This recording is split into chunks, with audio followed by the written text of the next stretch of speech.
Hello good viewers, we're come to you today from Cape Town and it's a lovely day for it. Now, more specifically, we want to talk about MV Agusta. You might have heard they're going to be building a flagship store right here in Cape Town, not too far from here, above the Fired Up dealership. That's going to be brilliant. Now, you might remember a few years ago, MV Agusta kind of reinvented themselves. Instead of trying to build mass market motorcycles, they decided to be more sort of specialist, building like sort of not custom but more kind of niche, high-tech sort of motorcycles, not like your everyman motorcycle, but really kind of top shelf stuff. And we've already seen it. We had the Super Veloce. I mean, that was pretty spectacular. Then we had the dragster with the spoke wheels. That's really cool. But can MV Agusta give the same sort of treatment to their more traditionally run-of-the-mill motorcycles? We thought we'd find out. And here it is, the 2022 Brutale 1000 RR. MV Agusta's little pocket of super naked madness. And we do mean little. One thing you do notice about this bike kind of immediately is how kind of low and small it looks. I mean, it's before we even ride it, it just looks tiny. I mean, you remember the likes of the Super Duke and the Street Fighter V4 Ducati, all of those sort. They're more kind of almost motardy, you know, they're sort of size, but this is just, it's tiny. Where is it all? It may appear small from the outside, but that is where the deficiencies end. Even the bright sunny Cape coastline can't detract from that ominous, menacing look. Each part has a tomb-like darkness and malice, splattered with the modern touch of carbon fiber, because even pure evil likes go-fast bits. It's a demon, a brutal one, hence the name. Such evil cannot be the work of robotics, so each Brutale RR is handmade.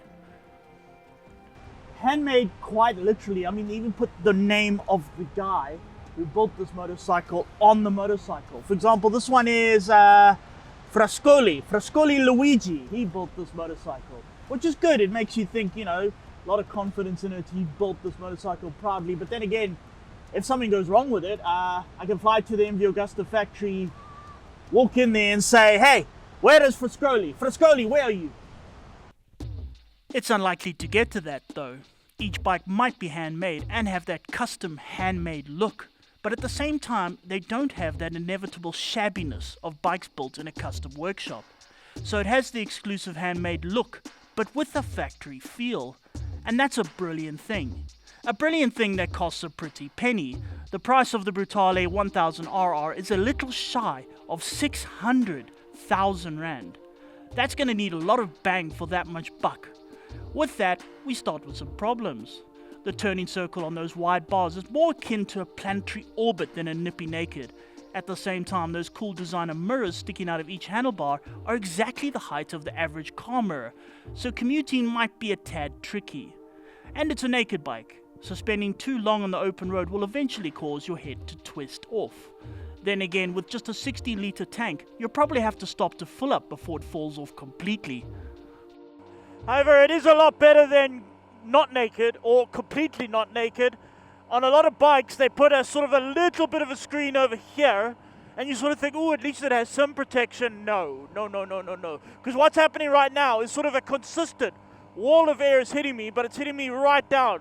So it's kind of spread out among me. Whereas if you put a little screen here, it goes boom. So the Brutale is not a commuter or a tourer. Instead, it's a weapon, designed to murder roads like these ones. And it's designed to do so with a sort of elegant savagery. This bike feels rough. Not rough as in like badly made or something like that. Rough as in like untamed. It's like Tarzan, except without a loincloth, because it's naked, you know? The motor is a 1000cc inline 4-cylinder with a regular firing order. In a modern age of V4s and every strange timing design on the planet, that might seem a bit boring. Except it isn't.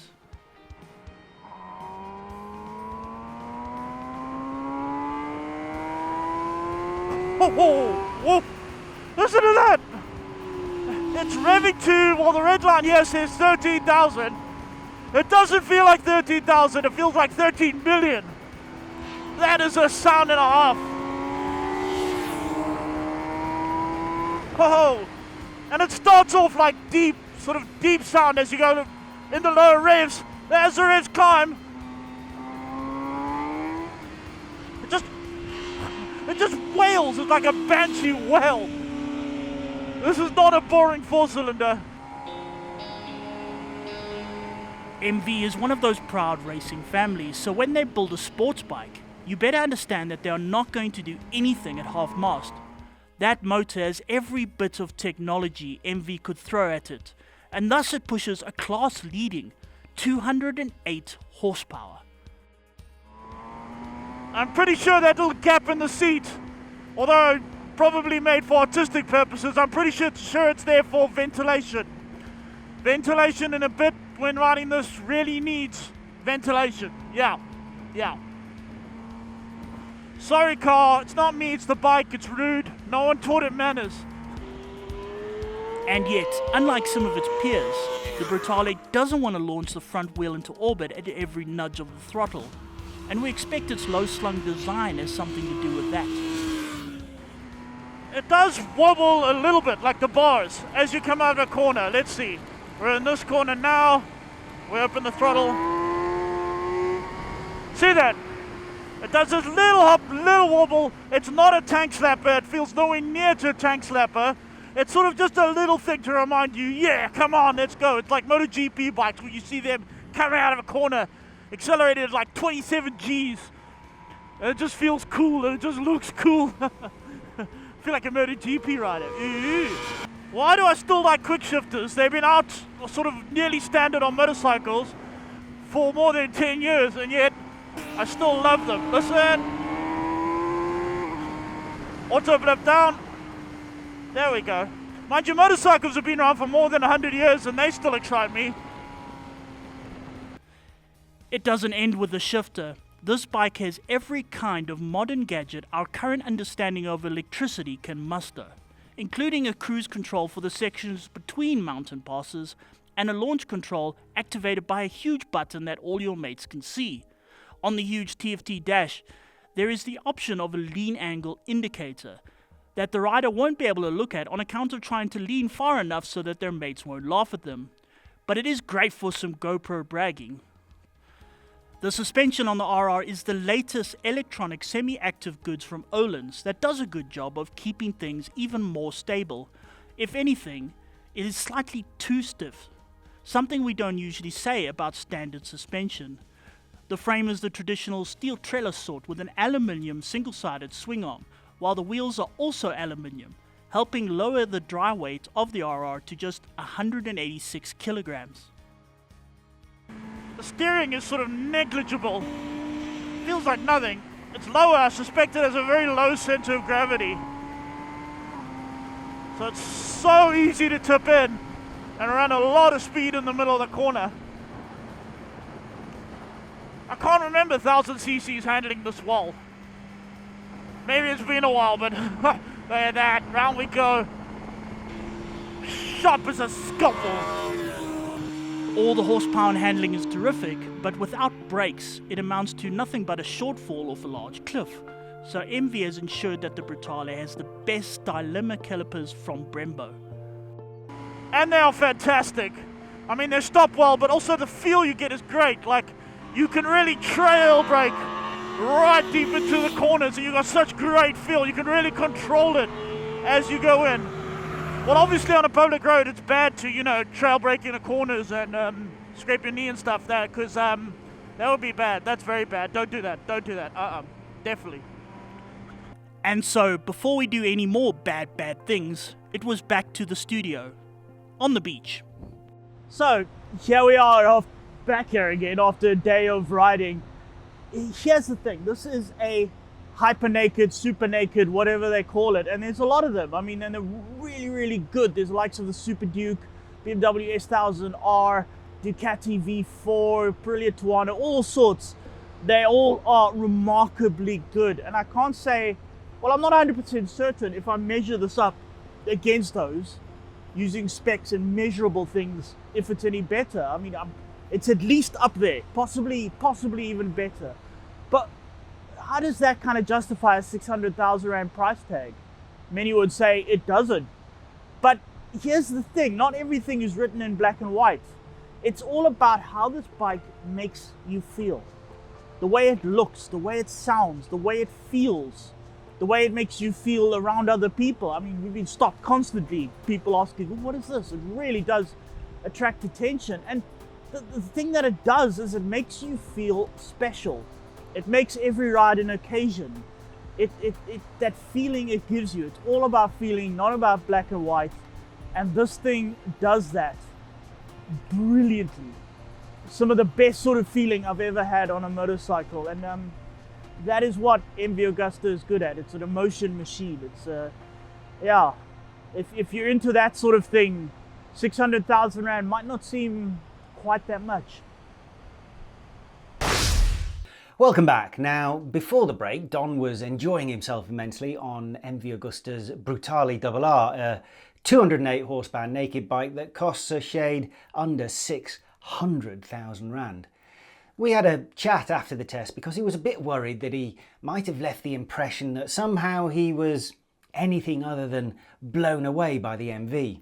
He rightly mentioned the price and that in terms of actual numbers, whether they be power or weight or acceleration or lap times, the Brutale is almost certainly inseparable from some of the other 1 litre super naked sport bikes that cost 200,000 Rand or more less than the MV.